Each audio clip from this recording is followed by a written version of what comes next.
my name is Teresita Blanco, the Artsy sister, and today we're reading Saturnastra Loki. This is chapter 11, part 2.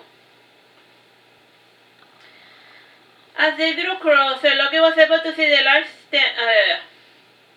aside from their livestock, the giants would also supplement their diet by hunting, and the hunters were also the warriors of the giants, known as the Fokusas.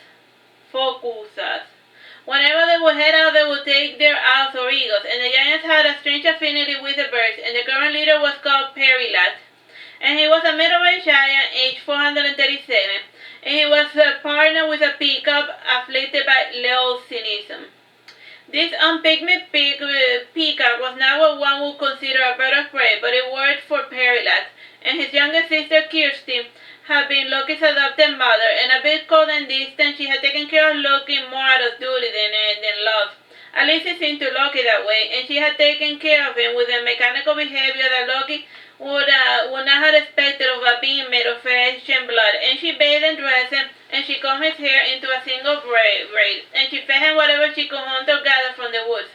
And when Loki was set to join the Fokusas, the only thing she said was, "I am going to need your measurements to forge the armor."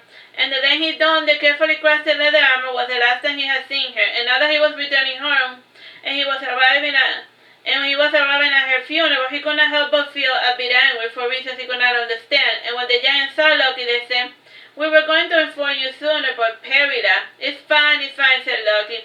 "I expected as much.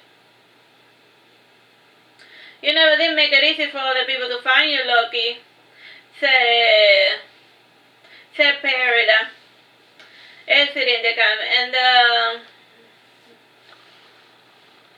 And the way you left, we simply assumed that you had grown tired of our company and had decided to return to your own kin. "Yes, my own kind," said Loki without much enthusiasm. "How did she die?" "The same way as her husband and my late father. She was found dead in the fields for no apparent reason, and there were no visible wounds, and her heart was not beating.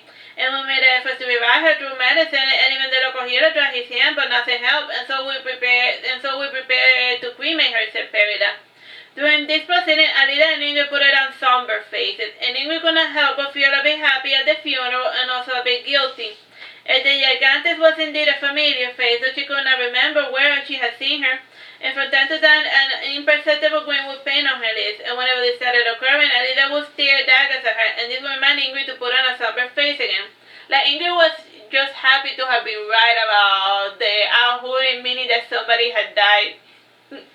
Because she's just happy about being right even though somebody's dead because she's right. Whatever. Superstition. Funerals among giants was a quiet affair. There were no recitations, no act of shadow, no prayer or melodramatic speech, and all attended would stare at the lifeless corpse already arranged and dressed for the afterlife. And Alida could not help but admire the Gigantes' flaming string of red logs, and they seemed to glow under the flaming noon sun. And the birds were chirping, and there was a nice cool breeze, and there was not a single cloud in the sky.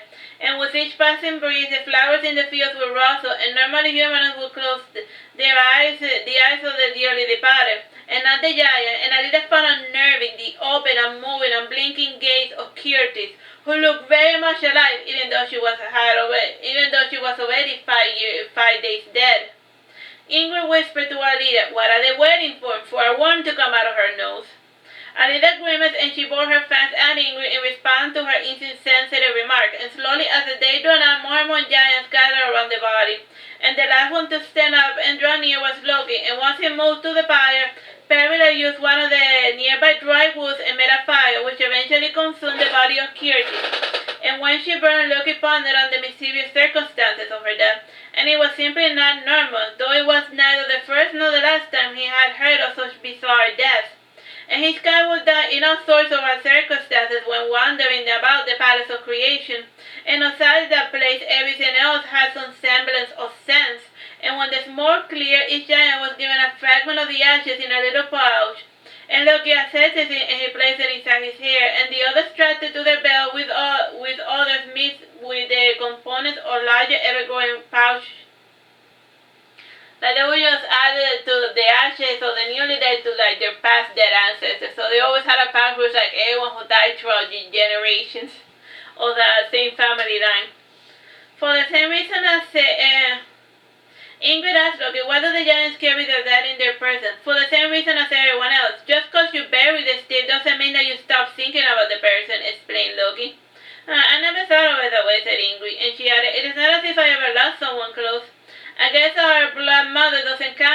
Alida. Does it? asked Ingrid, giving a sardonic smile. I suppose not, said Alida, grinning. And the sisters continued the other shut up, and before they knew it, the giants had returned to their camps, and Loki was nowhere to be found. And after battering some stuff, an elderly gigantess named Xenia decided to share her tent with a visitor, and she lived with her grandson, age 24, and a large collection of potted red flowers, and she would grow them throughout her journey, and then just plant them in the wild fields, as her family had done for generations. What this tradition had started she did not know, but it was something she enjoyed, and her grandson for the time being was not too keen on tending to the flowers. Alida asked her, "Do you know Loki?" "Yes, everyone knows the little round outlander," said Xenia, stirring the horse milk in the cauldron, and she had been doing this for the last hour or so, and the milk was slowly fermenting into a slightly alcoholic beverage, and her grandson in the meantime was watering the plants. What was he like when he was little?" asked Alida. "When he was little? He hasn't grown much since the first or the last time I saw him. If anything, he has become even smaller," explained Xenia. "I know, he's such a brat," complained Ingrid, folding her arms. "I do not know what is his problem." "He is not the sort of boy to ask for help," said Xenia, "and many a times he would get hurt and we would only find out once the scar tissue had formed, and he has many scars, though he hides them beneath his armor." Alida pondered much on Loki's scars, and then she said, "Loki doesn't have any scars." "I knew, the little curiouser," said Xenia, chuckling. And Alida called into herself as she felt her face and ears burning, and Xenia said benevolently, "There's no need to be ashamed. It is all perfectly natural for a creature such as yourself to lack the concept of modesty or respect." "Are you always this charming? What was it?" Xenia asked Ingrid sarcastically. Xenia's grandson Lokoris answered, only when we had guests." "Where does Loki usually go when he gets upset like today?" asked Alida. "We're not Loki's keeper. The one who was no longer is," said Lokoris thoughtlessly. "I know, but does he have any friends here? Anyone he calls his kin? I mean, didn't he live with you guys for years?" asked Alida. "You can spend entire centuries in a place and not develop strong ties," answered Xenia. Seeing that Alida was obsessed with Loki, Lokoris decided to put an end to the matter by saying, "If you want to know where Loki is, go see Perida. He is his best friend." "If you say so," said Alida, not believing in Lokoris. Alida left the tent and then returned a couple of seconds later, and before she could say anything, Xenia said, "Just head straight towards the Titan moon, and take a left when you see the dirt trail surrounded by red flowers and with a black center surrounded by a white circle." "That won't help Alida much. She's practically colorblind," explained Ingrid. "Go show her the way, Lokoris," said Xenia. "But I don't want to," said Lokoris. "Well, there you have it," said Xenia. Why don't you show me the way?" insisted Alida. "My ankles hurt, and my back is aching from the cold weather, and I'm no longer the one spry youth, and these brittle bones and a fall from the height could injure me," explained Xenia. "But you told me the other day that your bones were made of iron, Grandma," said Lokoris. "Fine, you don't have to help me if you don't want to. I will go look for him myself," said Alida. Time? 6 minutes. Alida left the tent in a huff, and the night was a bit cool, and the shifting winds made the flowers ebb and flow like the motion of the ocean. And with a trembling voice, she said, "Oh yeah, the battery's still red." Well, it's still running. Yeah, but it's like in red. Didem, are you there? As your time, bro? 6 minutes. As your voice said, "Yeah. Can you show me where Loki's at?" asked Loki. "Might as well, though. I must warn you for what you're about to see. There's much to turn your world upside down," said Didem, building up the suspense.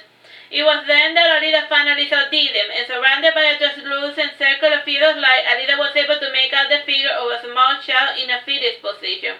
And like her, his eyes were unusually large, with a small nose and mouth, and he was dressed in a gorgeous frilly dress, and for some reason he reminded Alida of a doll.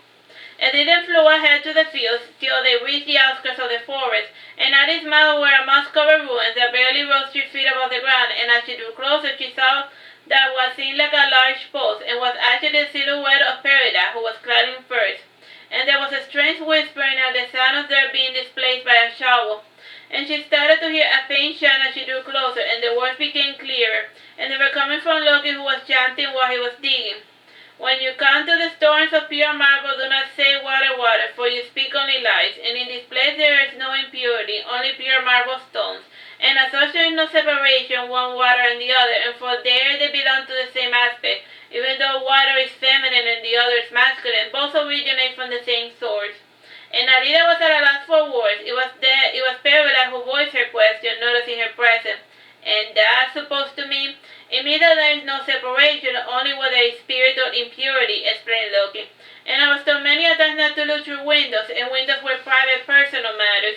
And I found one buried here years ago, and I kept it hidden, even from the others. But now it is no longer there, and I can only mean two things. Either it has been stricken by spiritual impurities, or it has been completely sealed. And are you don't having this conversation with yourself, and what bother to even speak to us if you're not going to make the effort to make yourself understood, Loki, insisted Perida. Loki looked saddened and as he stopped digging, and with his shoulders down, he said in a pitiful tone, "It isn't my fault that I'm not understood, and I'm not from here.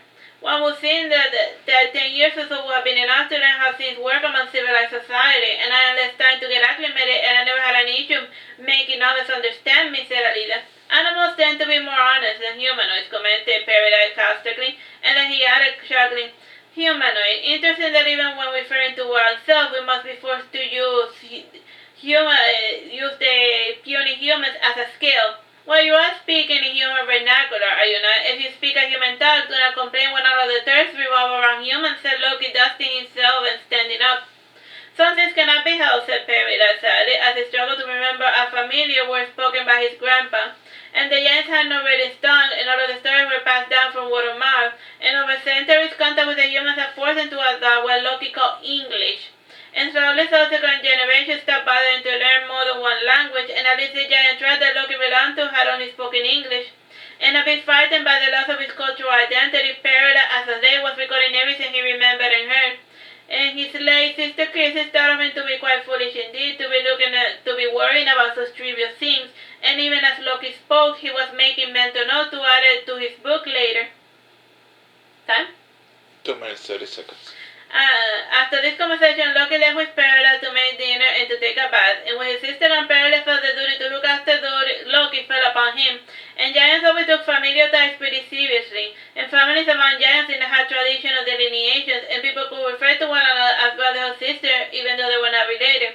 And the actual parent was the one who actually bothered to raise the child. Complete abandonment was taboo, and enough to get any fellow branded and exiled, and it was common for young parents to fork over their children to older, more eager menopausal giantess, and as for marriage, it was always done outside the family group, and in the tribe, Kirsten was Loki's self-proclaimed mother, while Loki was Loki's adopted father.